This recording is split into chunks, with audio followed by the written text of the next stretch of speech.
Boa noite para todos os irmãos e irmãs, graça e paz. Bem, tem sido uma alegria esse final de semana. O tempo aqui com vocês, as conversas, e levo de volta para Brasília conversas que me abençoaram, relatos que me enriqueceram, amigos que eu tenho cultivado já por muitos anos. Quero agradecer ao pastor Rinaldo, pastor Pedro, pela alegria, pela honra de me receberem aqui mais uma vez. O reverendo Pedro, cadê o reverendo Pedro? Está ali fora. Ele tem nos ajudado no Centro Cristão de Estudos em várias ocasiões. Estou fazendo menção do reverendo. Você que inventou.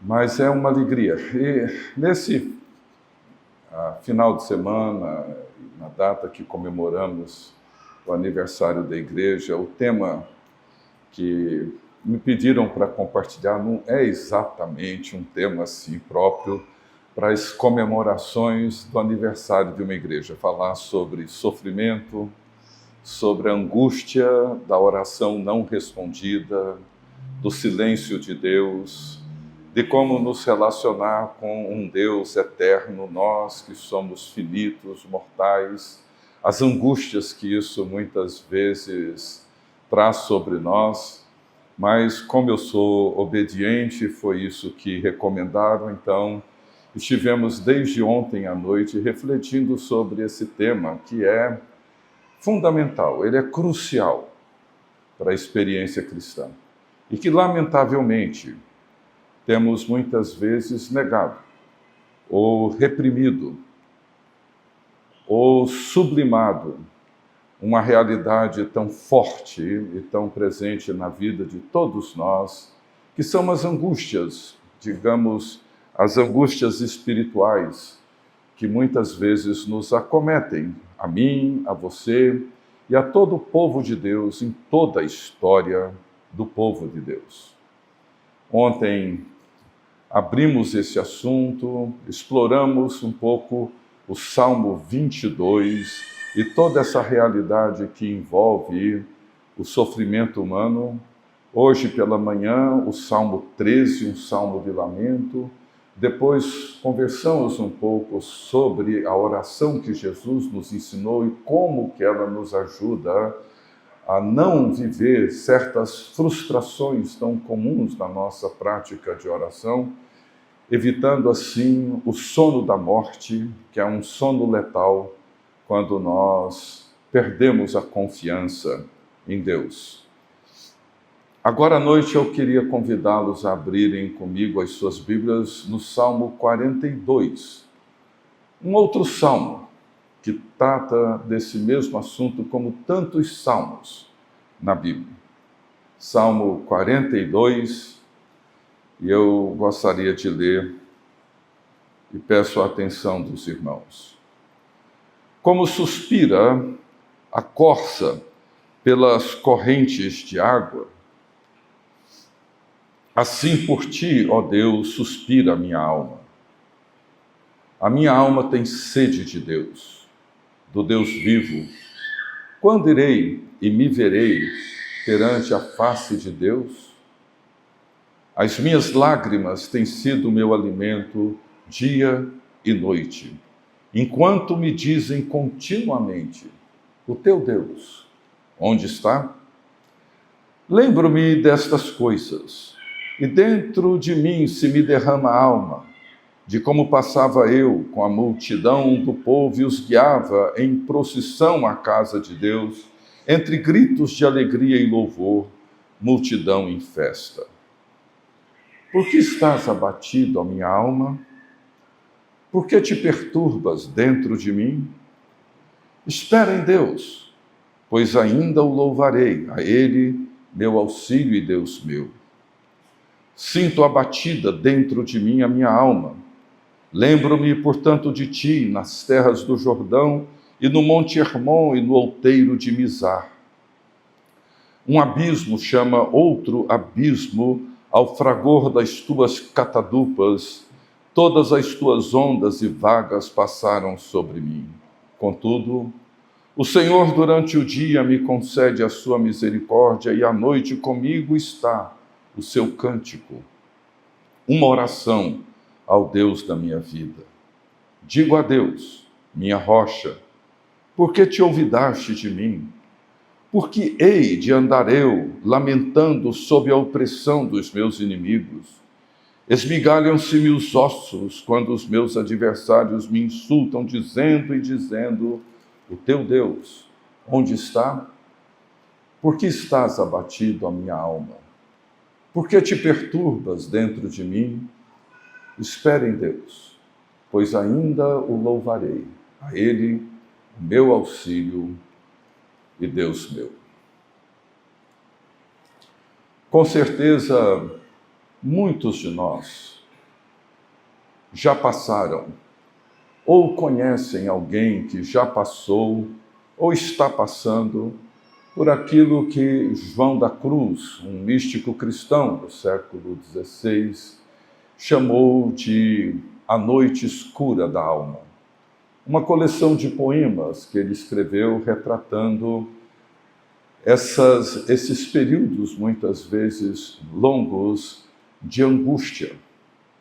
Para ele, a noite escura da alma é o momento em que se perde todo o prazer da vida. Segundo ele, estes momentos geralmente antecedem novas etapas, novas fases, novos momentos onde viveremos de maneira mais profunda a graça de Deus, a bondade de Deus, a fidelidade de Deus. Ele diz que no longo caminho de amadurecimento da fé, muitas vezes é necessário que Deus nos tire certos prazeres e a segurança, aquilo que muitas vezes nos oferece uma base para nos sentirmos seguros. Deus muitas vezes tira para que possamos dar um passo adiante. É aquilo que o Salmo 131 descreve com beleza, um dos menores salmos da Bíblia, quando ele ora dizendo de uma maneira linda, poética, de uma forma maravilhosa, ele diz: Senhor, não é soberbo o meu coração, nem altivo o meu olhar, não anda à procura de grandes coisas, nem de coisas maravilhosas demais para mim, pelo contrário, fiz calar e sossegar a minha alma, e como uma criança desmamada se aquieta nos braços de sua mãe, como essa criança é a minha alma para comigo. Espera, ó Israel, no Senhor, desde agora e para sempre. Eu já ouvi pelo menos duas formas de interpretar o que significa essa criança desmamada que se aquieta nos braços de sua mãe. Alguns afirmam que essa criança desmamada é a criança que acabou de amamentar, estava inquieta, chorando, querendo o peito da mãe, e depois de se amamentar, ela então acalma, aquieta e adormece. É uma possibilidade. Mas a outra possibilidade é da criança que precisou passar pelo processo de desmame, para deixar o peito da mãe e começar a dar um passo adiante e comer um outro tipo de dieta, um outro tipo de alimentação. E a criança, normalmente, as mães aqui sabem disso muito bem, é um período em que a criança fica inquieta, resiste, se debate, porque é muito difícil você sair do conforto do peito da mãe para, de repente, ter que se alimentar de um outro tipo de alimentação e começar a usar a colher, o talher, e crescer e amadurecer. Geralmente, esses períodos de transição na nossa vida, quase sempre, eles são acompanhados de períodos de muita angústia. E muitos cristãos vivem períodos prolongados de profunda tristeza e abatimento. Essa é a expressão que o Salmo usa, porque estás abatida, ó minha alma.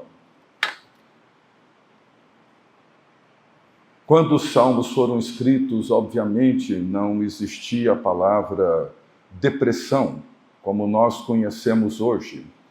É uma palavra relativamente nova. No século XIX, início do século XX, ainda usavam a palavra melancolia, uma alma melancólica, uma alma batida, uma alma cansada.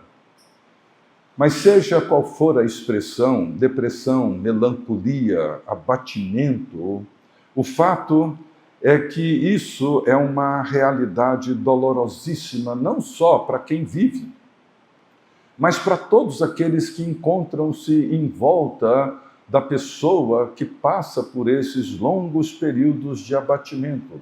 Graças a Deus, hoje existem tratamentos, terapias, remédios, e graças a Deus isso tem sido de grande ajuda para muitos que passam por abatimento ou por profunda depressão. As causas são variadas: genética, traumas, espirituais, enfim, inúmeras razões e causas para isso. Mas como eu tenho dito nesse final de semana, os salmos são, por excelência, a nossa escola de oração.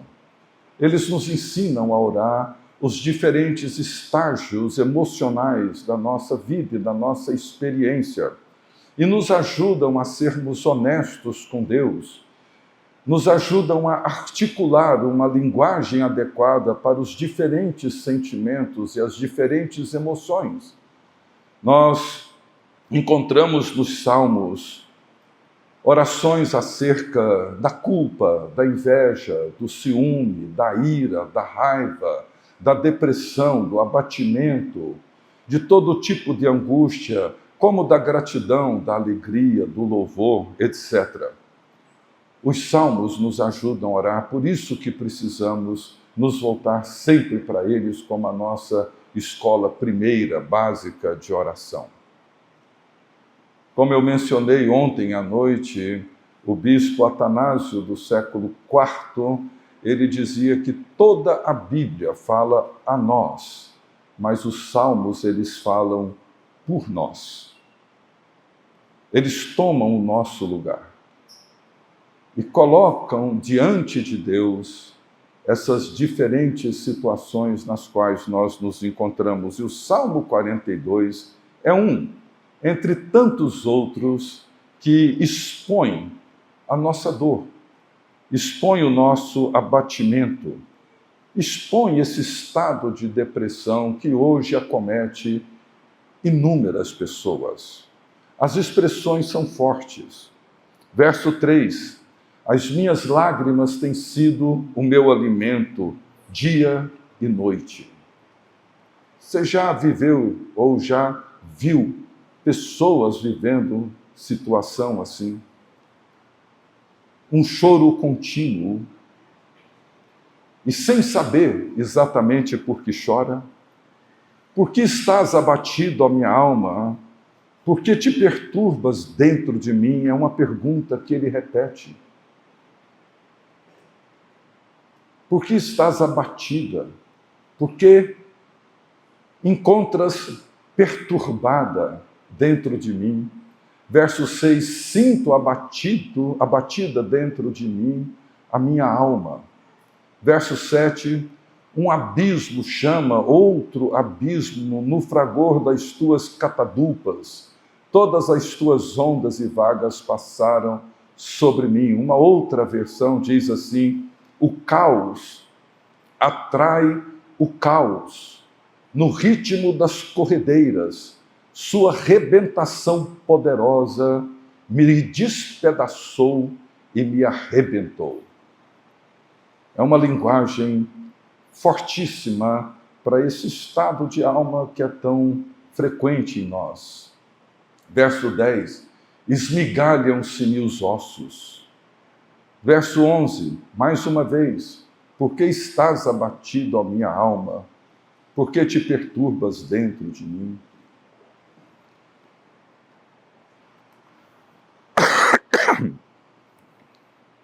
Esse salmo, ele começa com uma metáfora belíssima, profunda. Como a corça suspira pelas torrentes de água, assim suspira por ti, ó Deus, a minha alma. E eu estava lendo, e o que eu encontrei é que a corça é um animal dotado de um olfato privilegiado que lhe possibilita sentir o cheiro da água a uma distância considerável. E mais, é capaz de perceber a presença de um lençol freático metros e metros abaixo do solo. Ela tem esse olfato capaz de perceber e de sentir a presença de água. Mas a imagem é de alguém que, embora sabe que existe a água e sabe que a água é a única coisa capaz de saciar a sua sede, ela não tem acesso. Ela não consegue alcançá-la. E é assim que as pessoas abatidas, elas sentem. Não se trata de não ter fé. Trata-se de saber que Deus é o único que pode saciar, mitigar a minha sede, mas eu me encontro tão abatido, tão desprovido de recursos físicos, emocionais, que eu não consigo acessar aquilo que pode satisfazer o desejo mais profundo da minha alma. Há vários anos atrás, quando eu preguei sobre esse salmo na minha igreja, eu pedi para que um amigo meu compartilhasse os sentimentos que ele viveu num longo período de depressão que ele sofreu. Ele era um diácono, uma pessoa muito crente, muito fiel a Deus. E viveu um período longo, muito difícil, de uma terrível depressão. E quando ele compartilhou na igreja, ele descreveu exatamente isso. Não tinha forças. Não conseguia. Por mais que quisesse, ele não encontrava dentro de si meios. O príncipe dos pregadores, pastor Charles Spurgeon, ele começou a sofrer de depressão muito cedo. Um homem, pela biografia que temos dele, impressionante, trabalhava intensamente, arduamente, pregando várias e várias vezes todas as semanas, cuidando de um jornal, uma escola de pastores, escreveu dezenas e dezenas de livros. Era um homem que viveu servindo a Deus e um dos grandes pregadores. E no ano de 1858, quando ele teve os primeiros sintomas da sua depressão, que o colocava prostrado por longos períodos, eu ganhei de um amigo um pequeno livro das cartas que ele escrevia nesses longos períodos de depressão, e elas são simplesmente impressionantes. O desejo que ele tinha de ir até a igreja, de pregar no culto, de encontrar os irmãos, mas ele não conseguia sair da cama.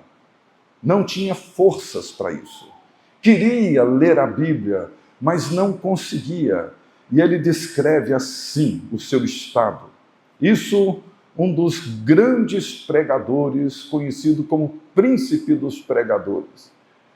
Meu ânimo estava tão abatido que eu poderia chorar durante toda uma hora como uma criança e ainda assim não saberia por que chorava. E ele diz mais: o ferrolho que tão misteriosamente tranca a porta da esperança e mantém nosso espírito em melancólica prisão, precisa de uma mão celestial para abri-lo. E ele diz assim nessa carta: eu sei, pessoalmente, que não há nada no mundo que o corpo físico possa sofrer que se compare à desolação e à prostração da mente. Não é difícil imaginar o que ele e tantos outros passam. A minha alma tem sede de Deus, tem sede do Deus vivo, mas as minhas lágrimas é que tem sido o meu alimento dia e noite. O salmista encontra-se no exílio, e naquele tempo, o lugar para adorar a Deus era o templo. Precisava ir até o templo para então poder adorar a Deus, mas ele estava no exílio.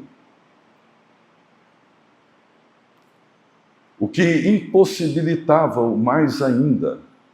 E aí ele faz a pergunta: quando irei? E me verei perante a face de Deus? Porque é assim que nós muitas vezes nos sentimos. Sentimos a necessidade da sua presença, mas temos a sensação de que ele não encontra-se presente. Não se trata de descrença, mas dessa sensação de ausência. Ele precisa, ele deseja, ele anseia, ele quer, mas ele não encontra. Esse estado da alma humana tem nos acompanhado e muitas vezes não é só a prostração da mente, essa desolação, mas também o sentimento de culpa, porque nem sempre sabemos como lidar com essas coisas. E não apenas sofremos essa dor, essa angústia, mas sentimos ou nos sentimos culpados porque estamos causando dificuldade, dor, para as pessoas à nossa volta. E muitas vezes não faltam os amigos, que até com algum grau de sinceridade, mas um tanto sem zelo, eles dizem coisas do tipo: é falta de oração. Se o irmão ou a irmã orasse mais, não passaria por isso.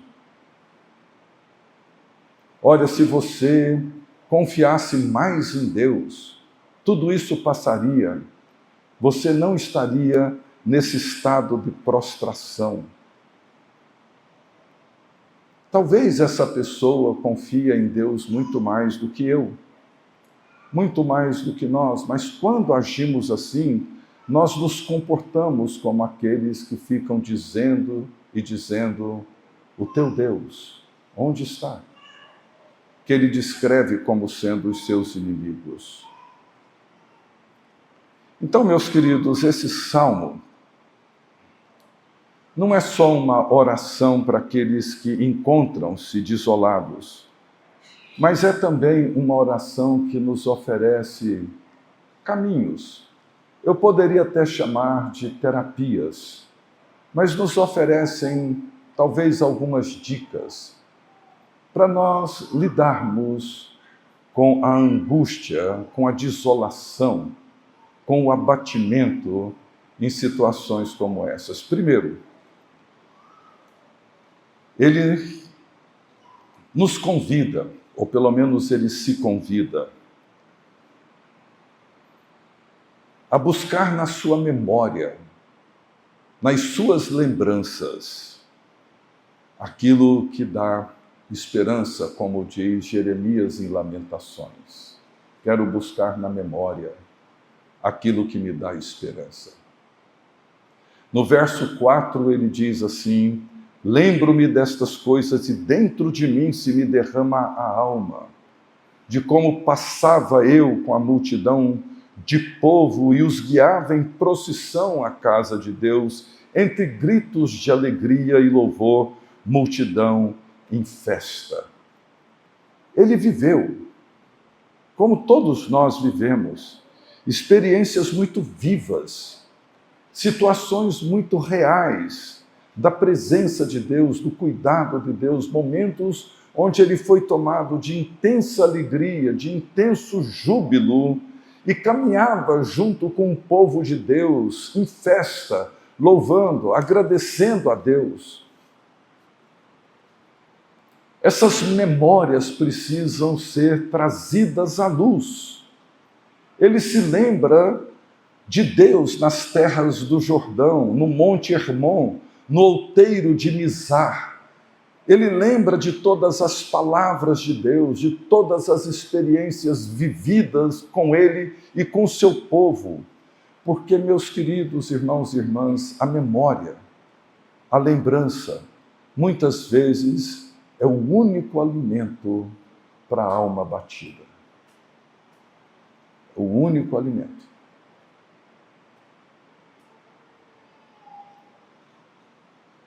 É aquilo que traz alívio para o nosso abatimento. A minha avó paterna, uma mulher de uma fé extraordinária, de uma serenidade que eu nunca vi em alguma outra pessoa, mas era analfabeta. Mas ela conseguiu memorizar quase todos os hinos dos salmos e hinos. E todos os dias ela reunia os filhos, 16, e cantava com eles os hinos dos salmos e hinos. O papai foi um desses que se apaixonou pela nossa hinologia e memorizou inúmeros desses hinos. Foram os hinos que acompanharam o papai na sua velhice. E ele me conta que, nesses dias da sua velhice, um dos seus irmãos, que havia se afastado da igreja, que fora criado como ele, nos caminhos do Senhor, já era mais novo que o papai, mas com a saúde muito debilitada. Nas semanas que antecederam o seu falecimento, uma vez por semana, ele ia na casa do papai para que juntos cantassem os hinos que a vovó havia ensinado para eles. Estavam todos na memória. Nós corremos o risco de viver numa cultura onde as coisas mudam tão rapidamente que talvez tenhamos mais dificuldade de acessar a nossa memória e as nossas lembranças, para que nos momentos de abatimento sejamos socorridos pelas lembranças daquilo que Deus já fez. Porque nós não podemos jamais negar na escuridão aquilo que Deus fez na luz. Nunca podemos negar na escuridão o que Deus realizou na luz. Por isso que o povo, na longa história bíblica, tinha os seus marcos, os seus memoriais, para que jamais se esquecessem de quem era e daquilo que Deus havia feito. Uma segunda proposta, um segundo caminho, ou talvez uma segunda terapia, é a necessidade ou a importância da nossa alma pregar para nós mesmos. Precisamos pregar para nós mesmos. É a importância da alma falar para a própria alma. E esse é um princípio que o Dr. Martyn Lloyd-Jones, que escreveu até um livro sobre depressão, médico, pregador, pastor, escritor. E nesse livro dele, Depressão Espiritual, ele fala da importância desse diálogo interior. Esse diálogo onde a alma dialoga consigo mesma. Quando é a alma que fala comigo, há uma possibilidade grande de eu me abater. Mas quando eu falo para a minha alma e prego a ela e a exorto, existe a possibilidade de uma nova esperança surgir dentro de nós. Por que estás abatida, ó minha alma? Por que você te perturba dentro de mim? Alma, espera em Deus, confia nele, pois ainda eu louvarei, mas espera, confia nele. Ele é o meu auxílio, o meu Deus. Por que te olvidaste de mim? Digo a Deus, minha rocha, por que te esqueceste de mim? Por que hei de andar eu lamentando sob a opressão dos meus inimigos? Faz algum sentido eu viver acreditando na mentira dos meus inimigos? Veja, ele prega para ele mesmo. Ele exorta a sua própria alma. E esse diálogo interno, esse diálogo interior, é fundamental, porque quando ele toma a iniciativa e ele fala a sua própria alma e a exorta, como eu disse, uma nova esperança surge dentro de nós. A memória e o diálogo interior. E por fim, a graça atua no silêncio. Ela atua nos momentos de maior quietude. Veja o que ele diz no versículo 8: contudo, o Senhor durante o dia me concede a sua misericórdia e à noite comigo está o seu cântico. Na paráfrase da mensagem do reverendo Peterson, ele coloca esse versículo da seguinte forma: mas o Eterno prometeu me amar durante o dia e cantar para mim durante a noite. Ele lembra que Deus, mesmo enquanto ele dormia, enquanto parecia que nada estava acontecendo, ele lembrou que a graça atua no silêncio da madrugada.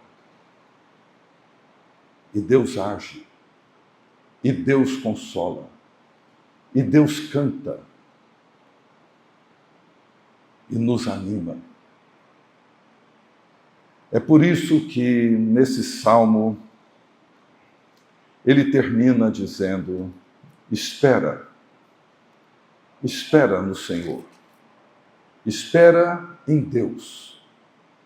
Ele ora reconhecendo a necessidade de nós esperarmos no Senhor. Espera, pois ainda o louvarei. A espera é a longa oração do povo de Deus. Deus não é tomado pela vida neurótica que nós vivemos. A ansiedade, a pressa, nunca foram elementos que contribuíram para o amadurecimento de qualquer pessoa, muito pelo contrário. A agitação, a inquietação são os ingredientes necessários para nos permanecer ou nos preservar infantilizados. A espera é a resposta da alma, que reconhece que os caminhos de Deus são maiores do que os meus, e que os pensamentos de Deus são mais profundos do que os meus. E nada me trará consolo, senão o próprio Deus, os seus caminhos e os seus pensamentos. Por isso ele diz para a sua própria alma: espera. Espera no Senhor, pois ainda o louvarei. Talvez hoje eu não consiga cantar, mas eu voltarei a cantar. Espera, confia. Porque essa é a atitude da alma que crê que os caminhos de Deus são melhores que os meus. Que Deus nos abençoe e que essa oração, como outras que vimos esse final de semana, Salmo 22, 13, 102, nos ajudem na nossa experiência e na nossa prática de oração. Que Deus abençoe os irmãos.